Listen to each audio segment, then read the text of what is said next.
Jaji Mkuu wa Tanzania Profesa Ibrahim Juma ameshauri kufanyika kwa utafiti wa kina ili kubaini na kuzitafutia ufumbuzi sababu zinazochangia ongezeko la matukio ya udhalilishaji wa kijinsia ikiwemo ubakaji pamoja na mauaji. Profesa Juma ameyasema hayo wakati wa ufunguzi wa kikao cha majaji wafawidhi wa Mahakama Kuu ya Tanzania kinachofanyika jijini Mwanza. Jaji Mkuu Juma amesema kuwa matokeo ya utafiti huo yatawezesha serikali na jamii kutafuta mwarobaini wa sababu zinazochangia ongezeko la mauaji na ubakaji na hatimaye kupunguza wingi wa kesi hizo mahakamani.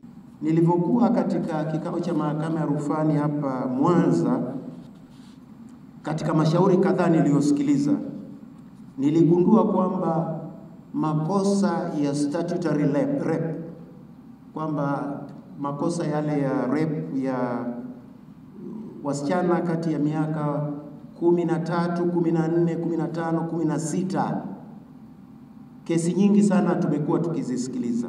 Hakuna kikao ambacho kilikuwa kinatuchosha. Kwa wiki moja nimekaa Musoma na kesi za mauaji. Kesi za mauaji yale ya kutishatisha, lakini nayo ukiangalia kwa undani yana visababishi vingine ambavyo vimejificha.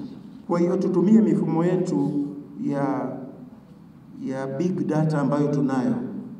Tufanye utafiti kama zamani wakoloni walikuwa wakifanya.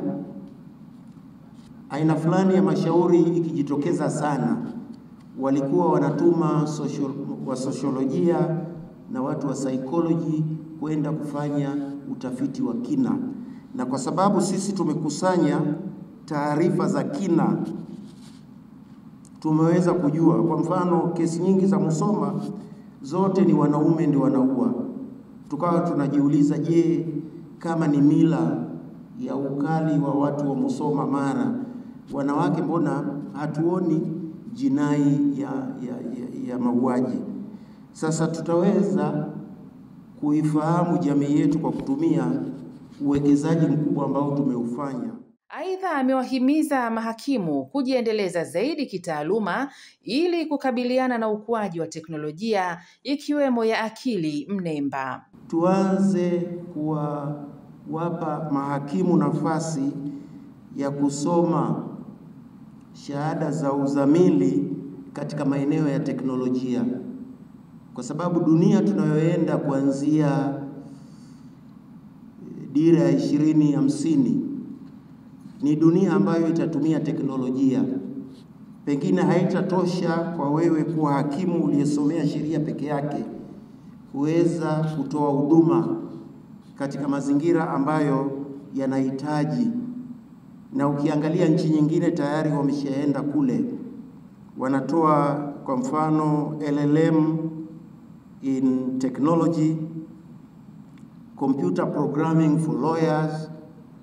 Sasa ukiwa mwanasheria ambaye vile vile unafahamu mambo ya programming, utakuwa una msaada mkubwa sana kuliko wewe ni mwanasheria umejichimbia katika fani ya sheria, lakini umuhimu wa teknolojia unakuwa uko pembeni.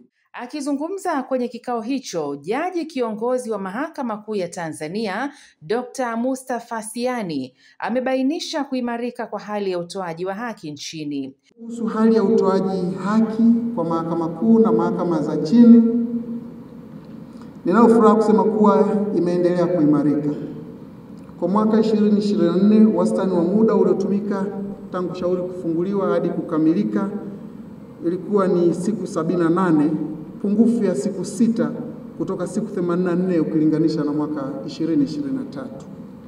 Aidha, idadi ya mashauri ya mrundikano mbele ya Mahakama Kuu na mahakama za chini kwa mwaka 2024 imeendelea kupungua, kwani ni mashauri 451 pekee, sawa na 1.2% ya mashauri 37,674 yaliyobaki Disemba 2024 ndio yalikuwa ya mrundikano. Hii inaonyesha upungufu wa 2 kutoka 3 kwa mwaka 2023. Kwa mahakama za watoto na mwanzo zilirekodi 0% ya mashauri yaliyokuwa na mrundikano kwa mwaka 2024.